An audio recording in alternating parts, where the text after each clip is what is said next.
Hey everyone, I'm Riley. And I'm Ethan. We're here today taking a look at a couple boards from Armstrong, their new Wing FG model and their previous generation Wing SUP, both designed for wing foiling, SUP foiling, both fantastic boards. Let's take a look.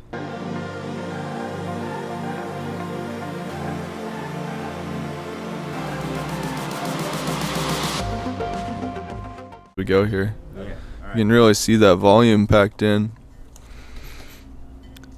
Yeah. right there, yeah. Yeah. There it is. It's really packed in. This is the 50 liter Old 50 Wing. liter. Wing SUP. And New then 58. here you have the 58. You know, the newer boards, their volume is going to be in the thickness of the board, whereas the older ones, it's going to be a lot more in the width, because one of the biggest change is that they made these newer boards narrower and thicker.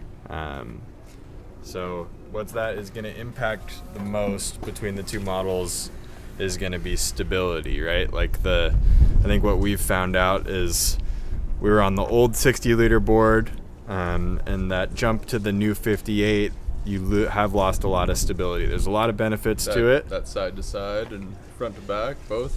Yeah, I think mostly side to side, a little bit front to back because of the 3-inch change.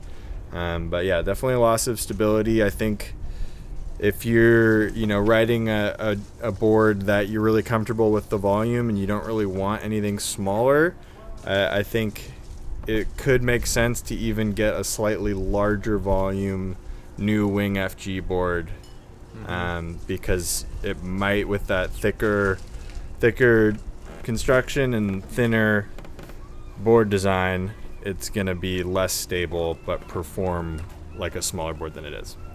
So maybe if you were riding a 60 before, now you can go to the 70. You have a bit more volume, and even I think it's still a bit more compact in shape, but then you've got that added volume. Yeah, I think if the Wing SUP 60 is kind of your go-to model, and you didn't really want to progress to anything smaller, I'd say go with the 70 liter FG.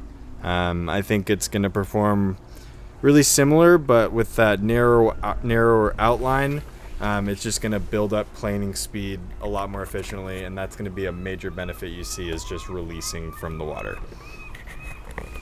Yeah, they definitely pop off the water a little better once you do get, set on your knees, get some air in the wing. Yeah. But yeah, just that initial get on your knees. The new one in a comparable size, definitely a little tippier on the water. Yeah. I think we both made that swap 60 to 58, and there was a bit of a learning curve there the first couple sessions. Yeah. I think, a lot of the stability, I always say these Wing SUPs are the most stable wing boards on the market per their volume. And I think that a lot of that comes from this deck recession. So as you can see there, it's almost a full inch of recessed deck. I think that what allows is to get your weight lower and more central on the board. You can even use your knees and kind of use them to push into the side of each rail, which gives you the leverage, more stability when you're on your knees, just in that phase of getting the wing into your hand. There is, if we compare the recession, they stuck with it a little bit, but it's actually not going to be as much built into the construction of the board. You can feel it. It's maybe a third of what it was. There is still going to be a lip on the traction pad here, so I think you can use that to your advantage to some degree, but not as substantially as with these older boards. If you are looking for, a smaller, more nimble ride, I think that 60 to 58 jump is, worthy to look at. 100%. Or if you were riding maybe the old 75, you could go to the 70 or the 58. The new 58, super nimble.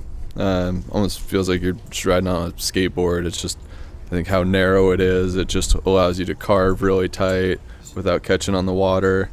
Pumps super efficiently. I think that's one thing I noticed between the 60 and the 58. I feel like you can just excel. If you're behind some swell, you can just so efficient. Just pump up to it real quick. Yeah, compact, stiff, super responsive. The traction on the new one is a bit thicker, a little cushier, and then you have the addition of kind of these ridges. Give you a little bit more kind of tactile feedback with your foot, I guess is the idea there. I personally ride with a front strap, so that part is lost on me a little in the front. I do really like this little ridge here. I like that they did away with the adjustable pad on the back. I think this is a nice idea. In actuality, we had these things often would come unstuck. What I really didn't like about it was, unfortunately, you just needed to have this piece of hardware here. And I personally ride with my back foot pretty far forward, so I'd always end up my foot always sitting on top of that metal. And booties never bothered me, but when you're riding barefoot after a while, that could be a little irritating. I think it's really nice design idea. It's not necessary. I think just going full traction with some ridges, just for a reference point, is a really good way to do it. And then handles too, that's going to be a difference. We used to have that fully, the handle that went all the way through the board. You can grab it on the back, grab it on the front, just the back now. I think in the smaller sizes, having it just on the bottom is ideal. Would you say that maybe in the larger sizes, if you're learning, hauling your gear around, you might kind of miss having that front handle as well? Yeah, I think some people might miss having the option, just for getting in and out of the water in different circumstances, moving a big board around. I could certainly see that. But yeah, I agree, on a smaller board like this, I don't really miss it. I kind of liked this as a design feature on the original board, the pass through. If you ever get water in the big recessed deck, it can pool out. But yeah, I can understand this too from a simplicity standpoint. It's nice. It does create a nice clean deck. Nice surface for your knees and your feet. Nothing to catch a toe on. Not a huge. The tracks, are they the exact same length, or is this one just a little bit longer now? That's a good question. I think these are they even longer? It shows the carbon reinforcement in the tracks, which looks super nice. But I do think they are the same length. So if you're someone who's riding, especially Armstrong foils, with that front wing to mast connection, that's when it makes the most sense to use Armstrong boards with the forward geometry foil tracks. The nice thing about how long these are, like Ethan was saying, depending on the foil, especially the mid aspect series, the MAs from Armstrong, really like to be further forward in this box. But the really nice thing with how long these are is, even if you're using a foil from a different brand, you'll be able to find a spot on this track where it pairs nicely with the board. Just the overall durability of the board. I think it's fair to say on the original Wing SUPs, I think the noses, if you look at it, it's really pretty thin. I never damage mine, but I think it is a bit more susceptible to those kind of daily, unfortunate dings that could happen. Whereas these new ones, built a lot thicker, definitely looks a lot sturdier on the nose. And the tail too. They also beefed up the material on the nose, so should prove to be more durable. We didn't see, a lot of damage to these boards. Nothing abnormal, but nice to see even stouter construction in the new generation. That all being said, I think the Wing SUP, still a fantastic board. They are, per size, a bit more stable on water. So I think particularly for beginners, or if you're progressing, maybe moving down from your first board and getting into like a 90 liter or 99 liter Wing SUP. I think that's a fantastic board as kind of a progression board. Yeah, where you don't need to be on the skinniest, more efficient to get off the water. You actually might even want to be on something a bit wider than these new ones just to really promote stability. These have no issues lifting off the water.